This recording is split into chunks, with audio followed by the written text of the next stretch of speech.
Hello students, welcome to Mahavir commerce academy. I am Sunny sir. बच्चों लोग, आज हम कंटिन्यू करेंगे रेक्टिफिकेशन ऑफ एरर। अब रेक्टिफिकेशन ऑफ एरर में एक बहुत इंपॉर्टेंट कंसेप्ट पीएनएल एडजस्टमेंट, उसी का सम हमको आज करना है, आपके एग्ज़ाम का सम है। ओके, मिस्टर जोशी का एक ट्रायल बैलेंस दिया है as on 31st March. Okay, as on 31st March did not agree. The difference was put to a which account? Suspense account. तो सम में कहीं ना कहीं सस्पेंस अकाउंट बोला हुआ है। During the next trading period, अब ये लाइन बहुत इंपॉर्टेंट है। ड्यूरिंग द नेक्स्ट ईयर आया, नेक्स्ट ट्रेडिंग पीरियड आया। During the next trading period following errors way discover. पहले तो आप मेरी बात समझो। During the next trading period मतलब मुझे नेक्स्ट ईयर में, ट्रेडिंग पीरियड मतलब अकाउंटिंग ईयर, मुझे नेक्स्ट ईयर में पता चला कि मुझसे ये सब गलतियाँ हुई है। पर अब नेक्स्ट ईयर में समझो 2025-26 में मुझे पता चला 24-25 में मुझसे ये गलतियाँ हुई, तो अब मैं 24-25 में जाके उसको चेंज नहीं कर सकता हूँ। समझ रहे? क्यों नहीं कर सकता हूँ? क्योंकि वो ईयर तो हो गया, उसका रिटर्न भी फाइल हो गया, इनकम टैक्स रिटर्न भी फाइल हो गया। समझ रहे हो? तो ये बहुत इंपॉर्टेंट लाइन है। During the next trading period, during the next year, accounting year, next year में हमको लास्ट ईयर की गलतियाँ पता चली, तो उसमें एक नया कंसेप्ट है जिसका नाम है profit and loss adjustment account. अब ये profit and loss adjustment account क्या है, कैसे यूज़ करेंगे, डोंट वरी, आज के लेक्चर के बाद आपको हमेशा के लिए समझ जाएगा, टेंशन मत लो। ओके, फोकस करते हैं। पहला point, the total of purchase book of one page 5615 was carry forward to the next page has 6551। 5615 लिखना था, उसके बदले लिखा 6551। तो सबसे पहले तो कौन से बुक की बात हो रही है? Purchase book. मतलब ज़्यादा लिखा कि कम लिखा? ज़्यादा लिखा। लिखना था 5615 पर लिख दिया कितना? 6551। तो इसको बोलते परचेज बुक ओवरकास्ट। तो ये सब में है ना डायरेक्ट आंसर आता है। डायरेक्ट जर्नल प्रॉपर में हम फाइनल आंसर लिखते हैं, wrong entry, wrong reverse, correct कुछ भी नहीं लिखते। सबको समझता है? तो देखो फिर से मैं बोल रहा हूँ, परचेज का टोटल 5615 था और अकाउंटेंट ने गलती से लिखा 6551, तो ओवरकास्ट है, मतलब ज़्यादा लिखा। तो अभी परचेज कौन सा बैलेंस देता है बच्चे लोग? डेबिट बैलेंस देता है। तो डेबिट बढ़ गया है, डेबिट बढ़ गया है, उसको कम करना है तो हमको परचेज को क्या करना पड़ेगा? क्रेडिट करना पड़ेगा। पर क्रेडिट है पर सामने डेबिट नहीं है, तो कौन सा अकाउंट आता है? Suspense account. समझ रहे हैं मेरी बात? Each and everyone. तो देखो journal proper, each and everyone, मैंने जर्नल प्रॉपर में पहला एंट्री लिखा suspense account debit to purchase account 936 कैसा है? माइनस करके suspense account debit to purchase account. समझता है बच्चों लोग? हाँ के ना? सर परचेज क्रेडिट क्यों हुआ वो समझना था। परचेज कौन सा बैलेंस देता है? डेबिट। अब डेबिट को ज़्यादा लिख दिया, ये दोनों को माइनस करेंगे तो वो अमाउंट आएगा। डेबिट को ज़्यादा लिखा तो गलती सुधारो, उसको कम करो। तो अकाउंट्स में सेम साइन क्या होता है? ऐड, ऑपोजिट साइन क्या होता है? लेस। इसलिए डेबिट को कम करना है तो हमें क्या करना पड़ेगा? क्रेडिट। लॉजिक पे फोकस करो। लिखना था 5615, लिख दिया 6551, ज़्यादा लिख दिया तो उसको कम करना है। तो परचेज कौन सा बैलेंस देता है? डेबिट। तो डेबिट को कम करना है तो हमें क्या करना पड़ेगा? क्रेडिट। पर क्रेडिट है पर सामने डेबिट नहीं है, इसीलिए कौन सा अकाउंट आया? Suspense account. अब the most important point, PNL adjustment account. अब मेरी बात, 936 कैसा है? माइनस कर गया। पीएनएल एडजस्टमेंट कब आएगा और कैसे आएगा? पहले तो मेरी बात समझो। PNL adjustment, profit and loss adjustment, wrong entry, wrong reverse entry, correct entry में नहीं आएगा, डायरेक्टली जर्नल प्रॉपर में आएगा। तो अब जर्नल प्रॉपर में सुनना, इधर किधर भी पीएनएल एडजस्टमेंट नहीं आएगा। अगर जर्नल प्रॉपर में फाइनल आंसर में कोई भी ट्रेडिंग अकाउंट और प्रॉफिट एंड लॉस अकाउंट की आइटम है, ऐसी कोई चीज़ आ रही है जो ट्रेडिंग या प्रॉफिट एंड लॉस अकाउंट में आ रही है, तो आप उसको रिप्लेस कर दो पीएनएल एडजस्टमेंट से। तो सस्पेंस अकाउंट तो है ही नहीं, ट्रेडिंग और प्रॉफिट एंड लॉस में आता नहीं है। परचेज अकाउंट ट्रेडिंग अकाउंट के डेबिट में आता है, इसीलिए परचेज अकाउंट को मैं रिप्लेस कर रहा हूँ profit and loss adjustment account से। ये आपके लिए मैंने लिया, एग्जाम में ऐसा कैंसिल नहीं करना है, आपको समझे इसलिए मैंने लिखा है। तो फाइनल आंसर क्या बना? Suspense account debit to PNL adjustment account. समझ रहे हैं बच्चे लोग? हाँ के ना? P&L एडजस्टमेंट क्रेडिट हुआ मतलब इतने से हमारा प्रॉफिट क्या हो जाएगा, बढ़ जाएगा, कि पहले हमने परचेस को ज़्यादा बताया था, अब हमने उसको क्या कर दिया, कम। सबको समझा? तो फाइनल आंसर क्या है, suspense account debit to P&L adjustment account. सबको ये बात समझे? सर P&L एडजस्टमेंट कब आएगा, अगर final answer journal proper rectify entry में कोई भी ट्रेडिंग अकाउंट या प्रॉफिट एंड लॉस अकाउंट का कोई भी चीज़ आया तो आप उसको रिप्लेस करोगे P&L एडजस्टमेंट से। यहाँ पे क्या था, परचेस। परचेस कहाँ पे आता है, ट्रेडिंग अकाउंट, इसलिए मैंने परचेस को किससे रिप्लेस कर दिया, P&L एडजस्टमेंट अकाउंट से। होप्स आपको मेरी बातें समझ रहे हो, ईच एंड एवरी वन एकदम परफेक्ट समझाओ। P&L एडजस्टमेंट पहले तो कब आएगा वो इंपॉर्टेंट है, जब क्वेश्चन में कुछ ऐसा वर्ड दिया, next trading account, next accounting year में हमको लास्ट ईयर की गलतियां समझी, या डायरेक्टली बोला P&L एडजस्टमेंट यूज करो। ओके, एंट्री नंबर 1 सबको समझा। Entry number 2, a sale of 281 was enter in the sales book has 821। Amount का एरर, 281 को कितना लिखा, 821।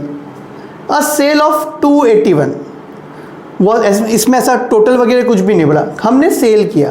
तो सेल्स हम किसको करते हैं, कस्टमर। तो करेक्ट एंट्री है customer to sales. Okay, question का पहला पार्ट बच्चे लोग क्या होता है, करेक्ट होता है, बराबर, हाँ के ना। अ सेल ऑफ 281, तो हमने कस्टमर को क्या किया, सेल्स किया, तो एंट्री क्या आएगी, customer account debit to sales account. Amount कितना है, 281। Was enter in the sales book as 820। अगर इधर तक ही होता तो ये अमाउंट का एरर है।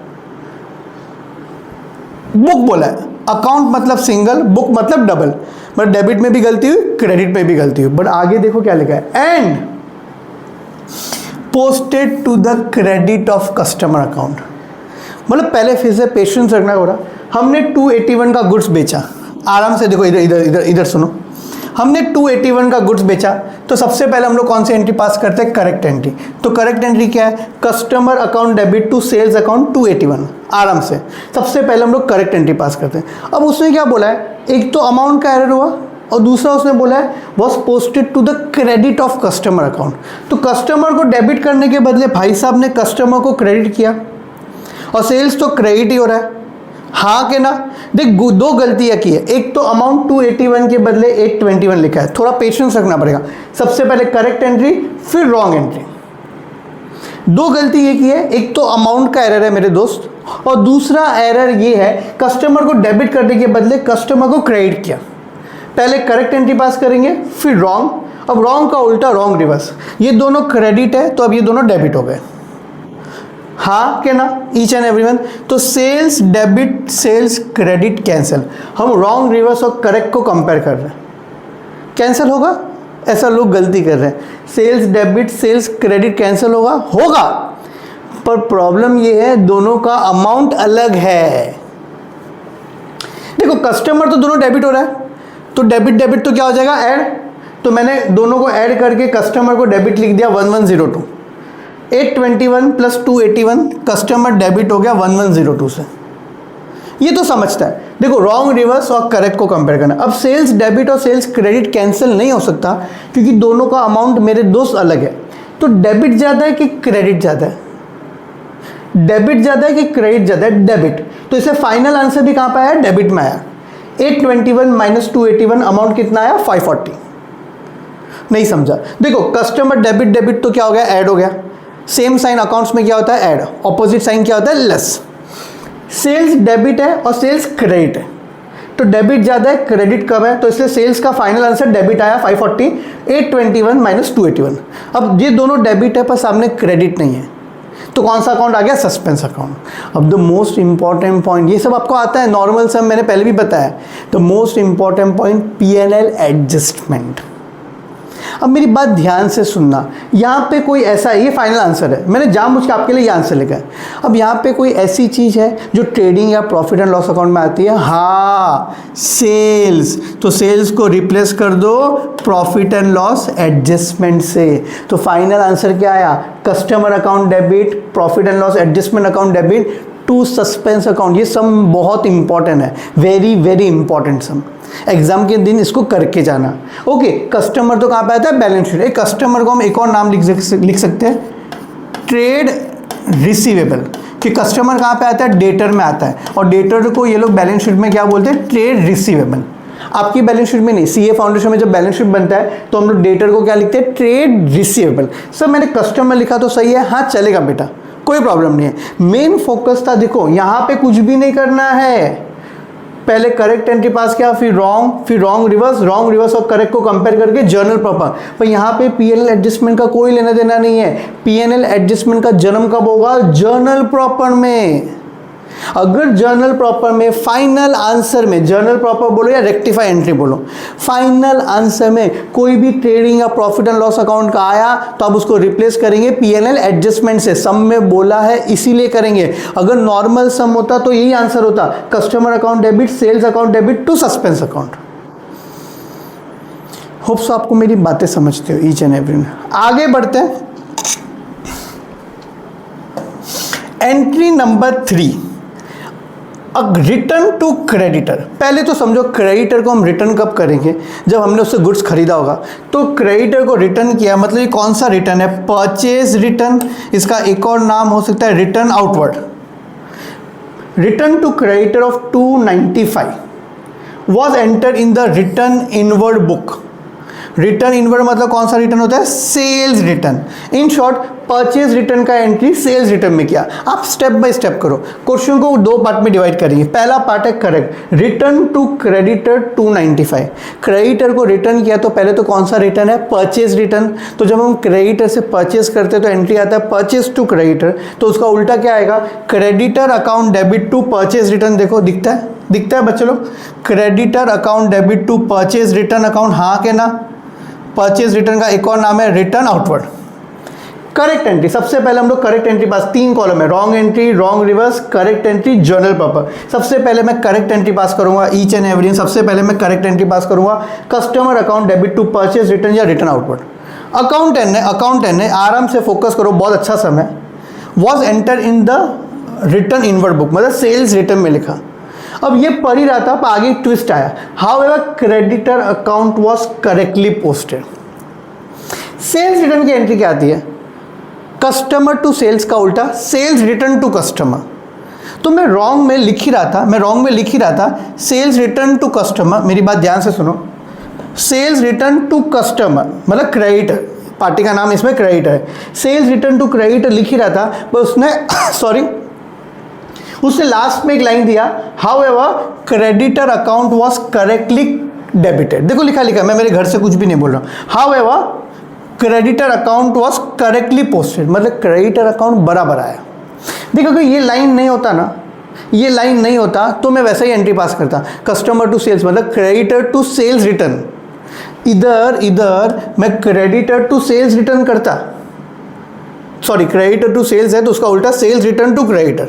Sales return account debit to creditor मैं करता, पर इसने क्लियरली बोल दिया however creditor account was correctly posted. Creditor account को एकदम परफेक्ट लिखा। इन शॉर्ट परचेज रिटर्न की एंट्री सेल्स रिटर्न में डाली। तो परचेज टू क्रेडिटर का उल्टा क्या होता है, क्रेडिटर टू परचेज रिटर्न, ये तो समझा। सेल्स रिटर्न में डाले तो इन शॉर्ट पार्टी का नाम नहीं दिया इसलिए मैं क्रेडिटर वो यूज कर रहा हूँ। सेल्स की एंट्री क्या आती है, कस्टमर टू सेल्स, तो उल्टा क्या होगा, sales return to creditor. To creditor आना चाहिए, पर लास्ट में फिर से मैं बोल रहा हूँ, लास्ट में इसने क्या बोला है, how ever creditor account was correctly posted. इसके वजह से मैंने क्रेडिटर को फिर से डेबिट ही किया। यहाँ पे भी डेबिट है, यहाँ पे भी डेबिट। सबसे पहले करेक्ट एंट्री, फिर रॉन्ग एंट्री। अब ये दोनों डेबिट है तो इसका उल्टा रॉन्ग रिवर्स, दोनों क्रेडिट हो गया।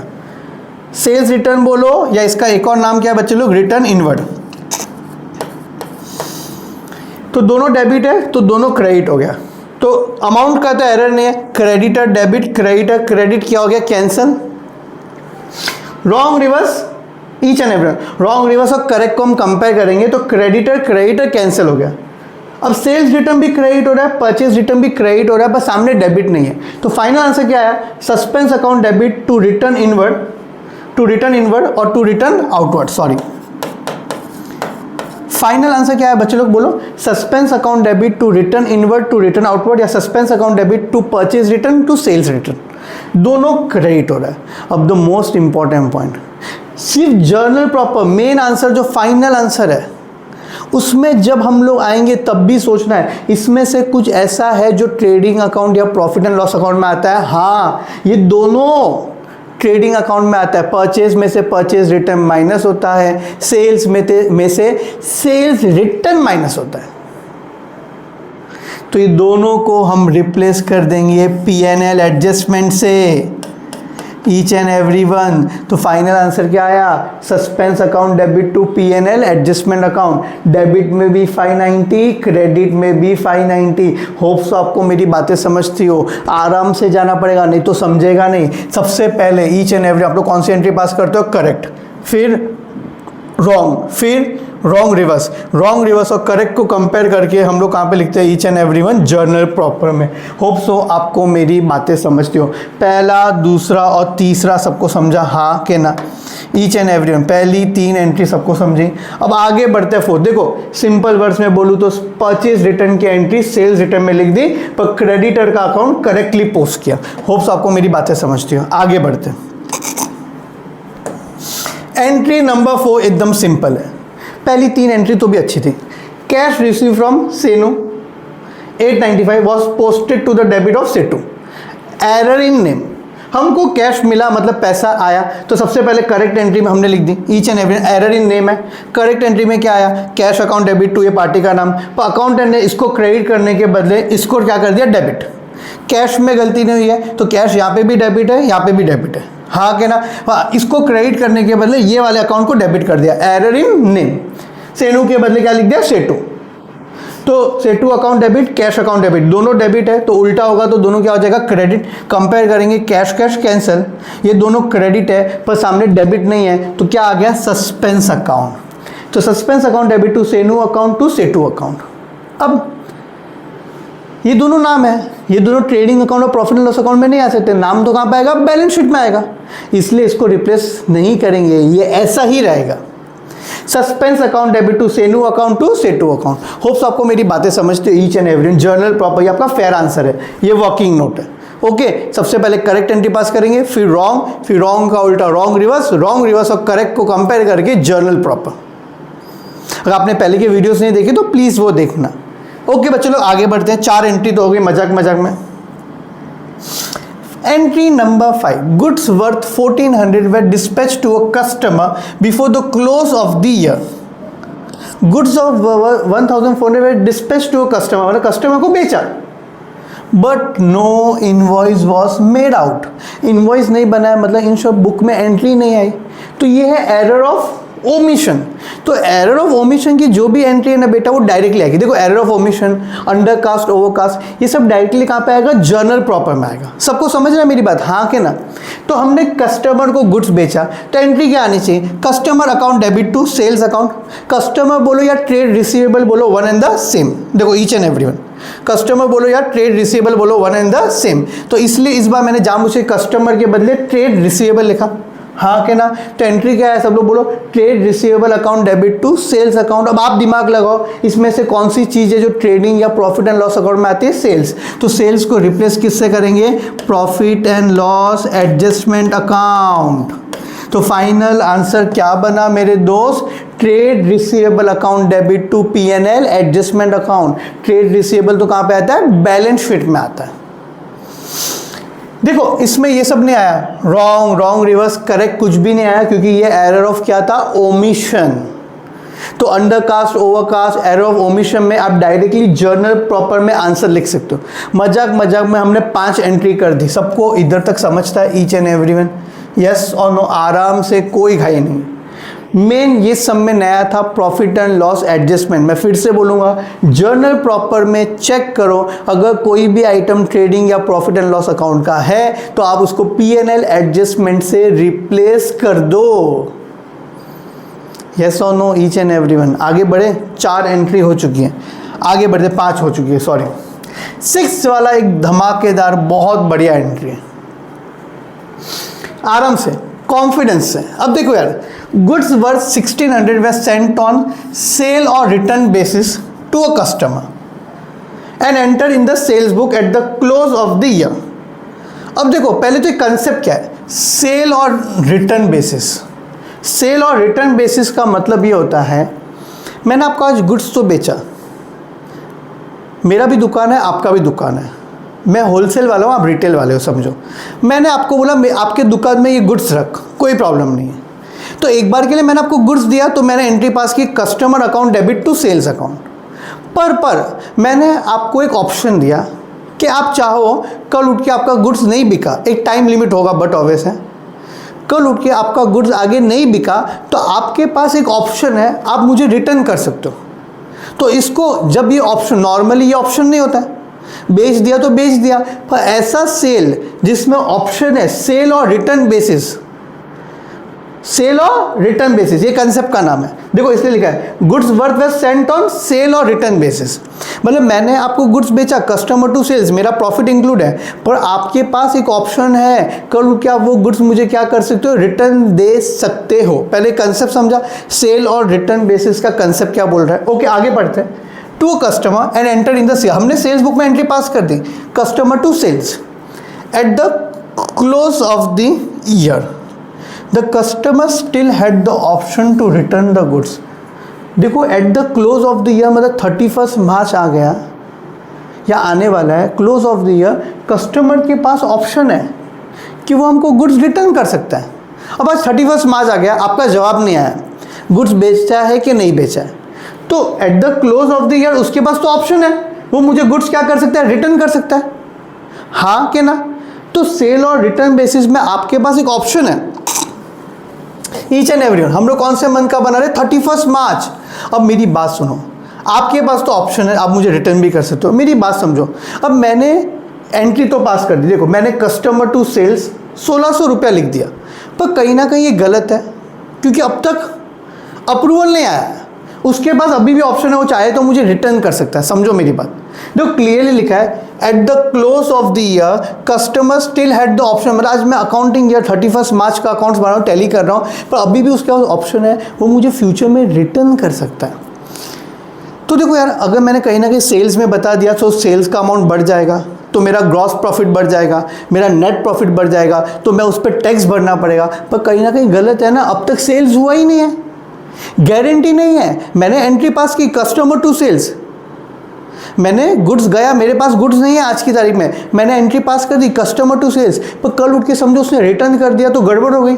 मैंने ऐसा सेल्स बताया जो अब तक हुआ ही नहीं है, तो इसीलिए सेल और रिटर्न बेसिस होगा तो ईयर एंड में हमको 2 एंट्री पास करना है। पहले तो ये एंट्री को उल्टा करना है, कस्टमर टू सेल्स, गुड्स मेरे पास नहीं है, गुड्स तो किसके पास है, सामने वाले के पास है, तो मैंने जो एंट्री पास की कस्टमर टू सेल्स उसको उल्टा करना पड़ेगा, उसको उल्टा करना पड़ेगा कस्टमर टू सेल्स। इधर सुनो, मैंने इसके लिए 2 एंट्री आएगी, इधर ध्यान देना, ईच एंड एवरीवन इधर ध्यान दो, 2 एंट्री आएगी। नंबर 1 कस्टमर टू सेल्स का उल्टा सेल्स टू कस्टमर, कस्टमर लिखो, ट्रेड रिसीवेबल लिखो, one and the same. Sir ये तो समझा उल्टा, ये सेकेंड एंट्री क्या है मैं आपको बता रहा हूँ। अब देखो गुड्स तो आज मेरे गोदाम में नहीं है, मैंने जो सेल्स एंट्री पास की थी मैंने उसको उल्टा कर दिया, पर ये स्टॉक अब किसके पास है, कस्टमर के पास है, पर एक्चुअली बिका नहीं है, अब तक अप्रूवल नहीं आया, तो मेरा क्या है, क्लोजिंग स्टॉक है। अब क्लोजिंग स्टॉक 2 जगह आता है, याद करो, ट्रेडिंग अकाउंट के क्रेडिट में, बैलेंस शीट के असेट में।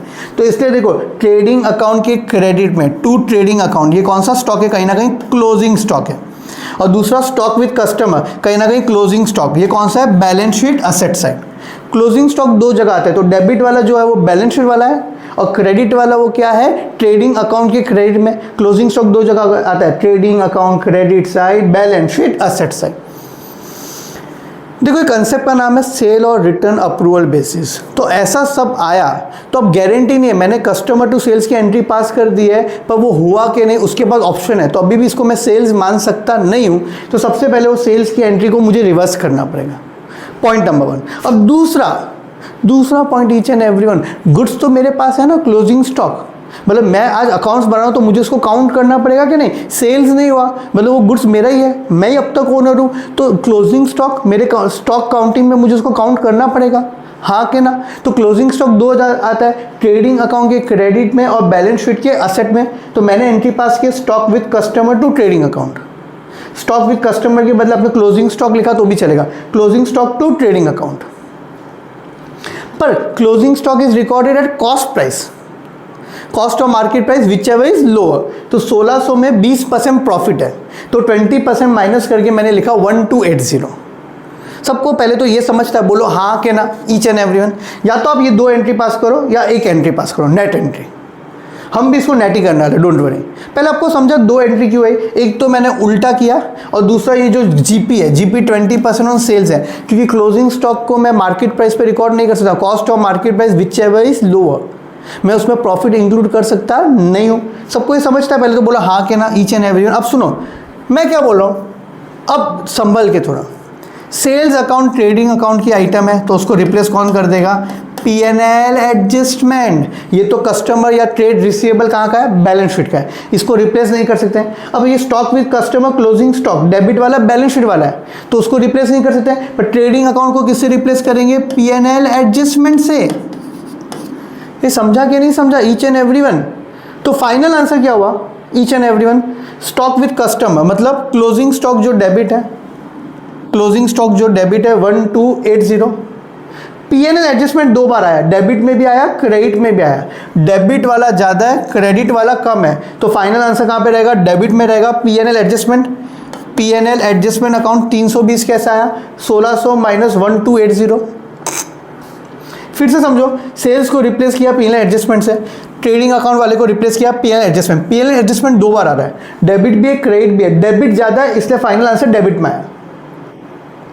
कस्टमर वैसा का वैसा क्रेडिट हो गया, हाँ के ना, कस्टमर वैसा का वैसा क्रेडिट हो गया। और स्टॉक विद कस्टमर मतलब डेबिट वाला बैलेंस शीट वाला स्टॉक, क्लोजिंग स्टॉक। तो फाइनल आंसर क्या आया, P&L adjustment account debit, closing stock account debit to customer account.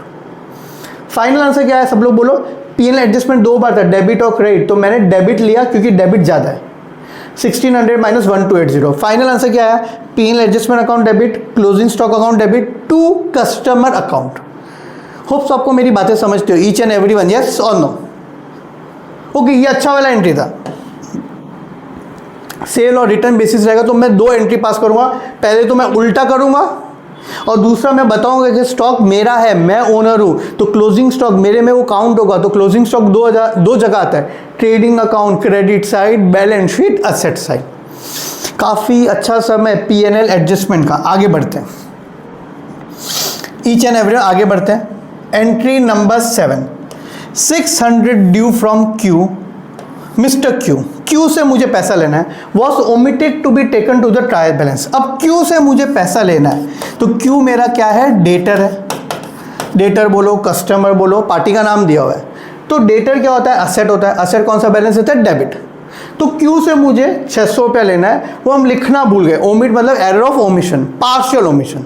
तो Q क्या होगा, डेबिट होगा। तो इसका आंसर क्या आएगा, Q अकाउंट डेबिट। डेबिट है पर सामने क्रेडिट नहीं है, तो क्या आ जाएगा, सस्पेंस अकाउंट। Q बोलो, कस्टमर बोलो या ट्रेड रिसीवेबल बोलो, वन एंड द सेम। देखो इधर क्या लिखा है मैंने, Q account debit to suspense account. Hopes आपको मेरी बातें समझते हो। Mister Q account debit to which account, suspense account. Debit है पर सामने क्रेडिट नहीं है। इसमें P&L एडजस्टमेंट क्यों नहीं आया, क्योंकि Q कौन सा है, बैलेंस शीट वाला है, ट्रेडिंग अकाउंट और प्रॉफिट एंड लॉस अकाउंट वाला नहीं है। आगे बढ़ते हैं, each and everyone. Sale of goods to mister R 3000 was omitted to be recorded. हमने मिस्टर R को गुड्स बेचा और उसको लिखना भूल गए, सेल्स किया, तो एंट्री क्या आएगी, mister R account debit to sales account. Each and every, हाँ के ना। एरर ऑफ ओमिशन में करेक्ट, रॉन्ग, रिवर्स कुछ भी नहीं आता, direct journal proper, fair answer. तो R account debit to sales account, पर सेल्स को किससे रिप्लेस कर देंगे, profit and loss adjustment account से। होप्स आपको मेरी बातें समझती हो। अब the most important point, each and everyone मेरी बात ध्यान से सुनना। अब हमको नेक्स्ट ईयर में पता चला, सुनो पहले तो समझो, during the next trading period हमने नेक्स्ट अकाउंटिंग ईयर में हमको पता चला लास्ट ईयर में ये सब गलती हो गई, तो इसीलिए तो हमने P&L एडजस्टमेंट किया, क्योंकि हम सेल्स अकाउंट, परचेस अकाउंट, अब ये सब को जाके ओपन नहीं कर सकते। सेल्स को 25,000 से बढ़ाना है, परचेस को कम करना है, इसीलिए हम ये सब ट्रेडिंग अकाउंट और profit and loss, balance sheet का आइटम हम कर सकते हैं।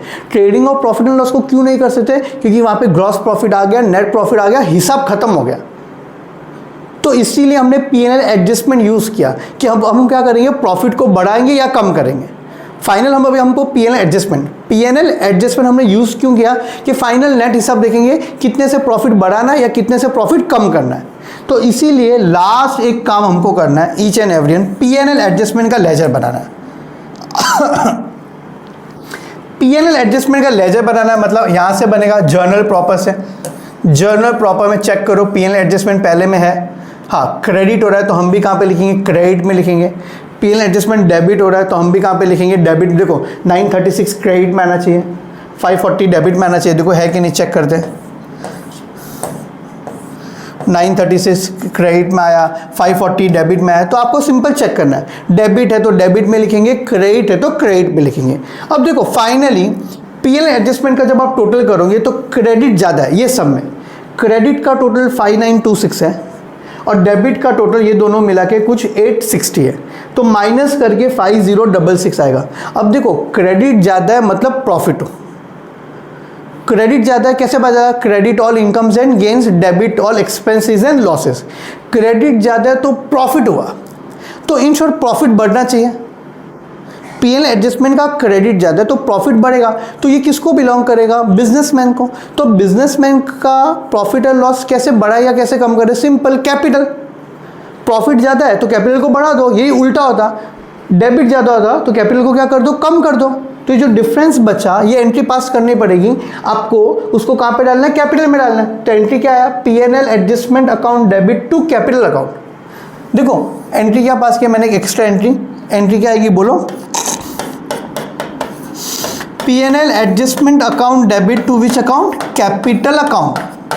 और अमाउंट कैसा आया, इस सब में क्रेडिट ज़्यादा है और डेबिट कम है तो डिफरेंस आया। उल्टा होता तो एंट्री क्या आता, capital account debit to P&L adjustment account. Credit ज़्यादा है तो प्रॉफिट हुआ, तो कैपिटल इतने से क्या हो जाएगा, बढ़ जाएगा। समझा, क्योंकि हम लोग, आप मेरी बात समझो, हमने इसको रिप्लेस ही क्यों किया, क्योंकि अब हम लास्ट ईयर का सेल्स का अमाउंट चेंज कर सकते नहीं है, हम लास्ट ईयर का क्लोजिंग स्टॉक जाके चेंज कर सकते नहीं है, हम लास्ट ईयर का sales return purchase return change कर सकते नहीं है, इसीलिए हमने P&L एडजस्टमेंट अकाउंट यूज़ किया। सबको समझा, ईच एंड एवरीवन। ये इसी लाइन से मुझे पता चला P&L एडजस्टमेंट का समय। लास्ट में क्या बोला है, you are required to view journal entry to rectify the error in a way so as to show the current year profit or loss correctly। तो जो लास्ट ईयर जो गड़बड़ हुई थी, क्रेडिट इतने से प्रॉफिट बढ़ना चाहिए था, वो हुआ नहीं, तो हमने इस साल ये एंट्री पास करके कैपिटल को बढ़ा दिया। लॉजिक समझो, हमने कैपिटल को ईच एंड एवरीवन बढ़ा दिया। कितने से बढ़ा दिया, 5066। कैपिटल को 50 और P&L एडजस्टमेंट को क्या कर दिया, क्लोज। क्रेडिट ज़्यादा था तो डेबिट करके मैंने इसको क्या कर दिया, क्लोज कर दिया, और ये अमाउंट से मैंने कैपिटल को क्या कर दिया, बढ़ा दिया। होप्स आपको मेरी बातें समझो, काफ़ी अच्छा सम था। ओके बच्चे लोग, थैंक यू वेरी मच।